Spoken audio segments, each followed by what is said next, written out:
नमस्कार, आप देख रहे हैं हार्टक भारत। मैं हूं दिवाकर विक्रम सिंह। देखा आपने, फारूक अब्दुल्ला और महबूबा मुफ्ती ने बता दी कि उनकी जात क्या है। ये एक भाषा है, इसको किसी जाति से मत देखिएगा। पूरब में एक बात बोली जाती है ना कि जता दी ना अपनी जात, तो ये इन लोगों ने दर्शा दिया। जिस तरीके से आपस में ही लड़ रहे और सीटों का कोई समन्वय और तालमेल नहीं हो सका। कांग्रेस के साथ नेशनल कॉन्फ्रेंस जुड़ गई, महबूबा मुफ्ती बिल्कुल अकेले पड़ी हैं। अनंतनाग जैसे आतंक प्रभावित क्षेत्र से वो चुनाव लड़ रही और फारूक अब्दुल्ला कांग्रेस के साथ मिलकर के किसी तरीके से एक दूसरे के रहमो करम पर होते हुए चुनाव की वैतरणी पार करना चाहते हैं। और कल ईद है, रमजान का पवित्र महीना बीत चुका है और उसके पहले कश्मीर घाटी से एक आवाज़ आती है जिसमें महबूबा मुफ्ती और फारूक अब्दुल्ला कहते हैं कि मुसलमानों के लिए बहुत मुश्किल के दिन है भारत में, विशेष करके कश्मीर में। आज़ादी की भी बात भी प्रकारांतर से इन लोगों ने की और तुलना की एक ऐसे स्थान से, एक ऐसे देश से जहां सिर्फ मौत, मातम और मुश्किल है, अर्थात फिलिस्तीन से।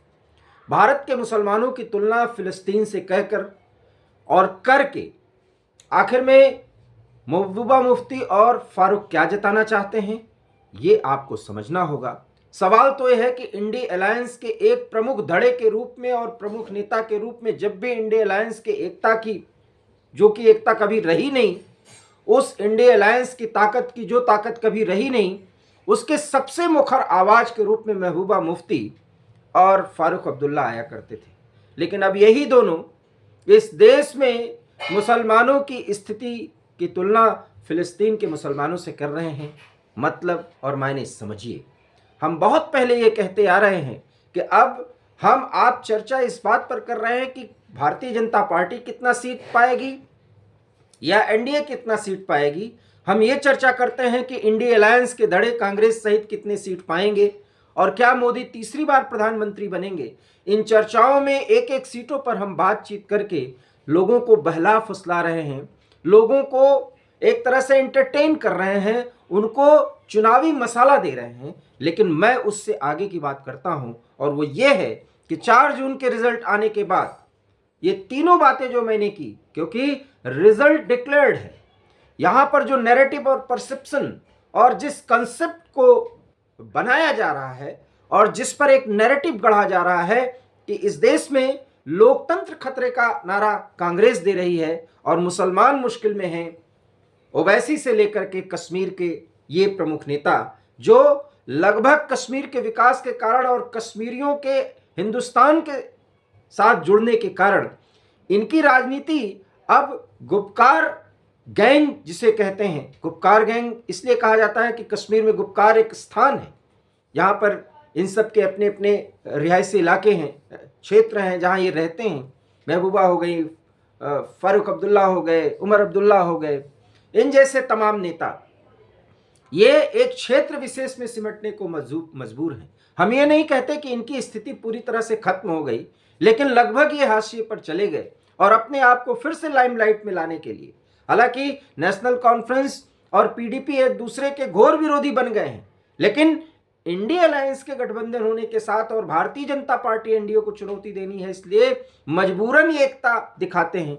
और उस एकता दिखाने में आपस में इतनी बड़ी तकरार और बाहर एकता दिखाने की ये कोशिश, आप लोकतंत्र की इस विडंबना को समझ सकते हैं। और इन दोनों ने एक ऐसी बात कह दी, वो भी रमजान के पहले, और वो ये कि भारत में मुसलमानों की स्थिति फिलिस्तीन से भी बदतर है।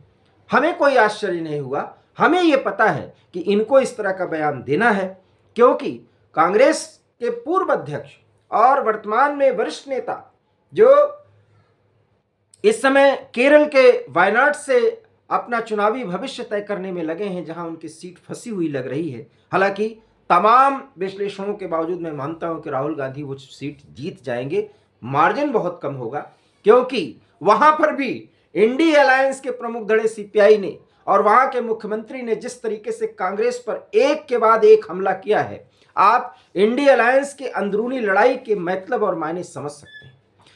वायनाड की सीट इस कदर फंसी हुई है कि राहुल गांधी को सोचना पड़ रहा है कि वो अमेठी से भी हो सकता है चुनाव लड़ने के बारे में सोच लें। ये सोचना पड़ रहा है उन्हें। और उस स्थिति में जब वायनाड की सीट फंसी होगी, वायनाड के चुनाव संपन्न होने के बाद वो नॉमिनेशन कर सकते हैं अमेठी से। हालांकि ये भी मैं मानता हूं कि ये सिर्फ संभावनाएं हैं। अमेठी से वो किसी भी कीमत पे नहीं जीत सकते। स्थिति तो यह है कि रायबरेली से भी कांग्रेस का कोई भी व्यक्ति, यहां तक कि प्रियंका गांधी भी खड़ी हो जाए तो नहीं जीत सकती। भले ही बहुत ही गहरे रूट्स है अमेठी रायबरेली में, लेकिन चूंकि अभी तक कांग्रेस के गांधी परिवार के घराने से कोई व्यक्ति नॉमिनेशन के लिए सामने नहीं आया है रॉबर्ट वाड्रा को छोड़ करके, इसलिए वहां की जनता में नाराजगी है।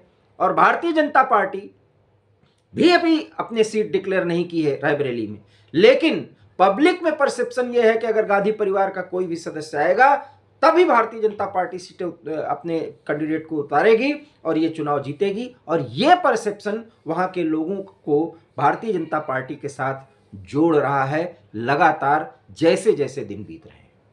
लेकिन वो राहुल गांधी मुश्किल में इतना है कि किसी तरीके से उनको लोकसभा में पहुंचने के लिए 2 सीटों का सहारा लेने के बारे में सोचना पड़ रहा है, ये भी खबरें आ रही हैं। और यही राहुल गांधी, आप जब इनकी न्याय यात्रा खत्म हुई थी तब इन्होंने क्या बयान दिया था।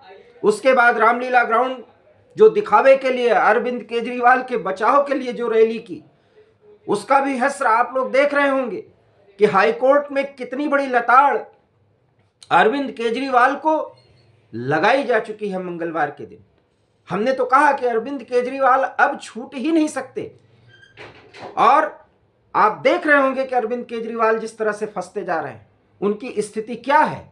और अब कांग्रेस को भी समझना होगा कि वो बहुत मजबूरी के साथ इस धड़े को जोड़ना चाह रहे थे, क्योंकि अराजकता फैलाना, यहां तक कि कोर्ट को भी चुनौती देना अरविंद केजरीवाल ने ठान रखा है। और कोर्ट ने, हाई कोर्ट ने बाकायदा उनको डांट फटकार लगाई कि आप अप्रूवर पर, उसके बयानों पर सवाल उठाते हैं तो कोर्ट पर सवाल उठा रहे हैं। समझिए, अप्रूवर का बयान ईडी ने नहीं लिया है, वो मजिस्ट्रेट के सामने बयान हुआ है। कोर्ट ने कहा हमें मूर्ख मत बनाइए, और प्रथम दृष्टया लगता है कि आप ही किंग पिन हैं। तो हाई कोर्ट ने जो मुश्किलें बढ़ा दी हैं, और वो बढ़ना ही था। और हम तो आपको ये भी बता रहे हैं कि वो किसी भी कीमत पर अगले 15 अप्रैल को भी नहीं छूटने वाले, क्योंकि किंग पिन की जो उनकी स्थिति बनी हुई है, उनको कहीं से राहत नहीं मिलेगी। इसलिए जब अरविंद केजरीवाल को हाई कोर्ट से कल राहत नहीं मिली तो हमने इस पर वीडियो नहीं बनाया। लेकिन अरविंद केजरीवाल और उनकी पार्टी भी 4 जून के बाद किस तरीके से इन गुपकार गैंग के फारूक अब्दुल्ला, महबूबा मुफ्ती, नाराज राहुल गांधी जो कहते हैं कि बस तिली लगाने भर की जरूरत है, केरोसिन तो बहुत पहले फैलाए थे। और अभी भी उन्होंने रामलीला ग्राउंड से कहा है देश में आग लगने जा रही है, आग लगने जा रही है। ये शब्द सोचिए, ये मामूली बातें नहीं है। इसलिए इंडिया अलायंस के ये लोग जिस तरीके से जुड़े हुए हैं, 4 जून के रिजल्ट आने के बाद हताशा और निराशा में जिस तरीके की गतिविधियां की जाएंगी और जो स्थिति देश में बनाने की कोशिश की जाएगी, जो भी सरकार होगी, और कंफर्म है कि वो सरकार मोदी ही सरकार होगी, उसको इनसे निपटना पड़ेगा। और जब निपटना पड़ेगा तो उसके लिए शक्ति और बल का इस्तेमाल करना पड़ेगा। और जब ऐसा किया जाएगा तब इस विपक्ष की आवाज यूएन तक जा सकती है कि भारत में लोकतांत्रिक तौर तरीकों और मूल्यों को दबाया जा रहा है, यहाँ पर अराजकता पैदा करने की कोशिश की जाएगी,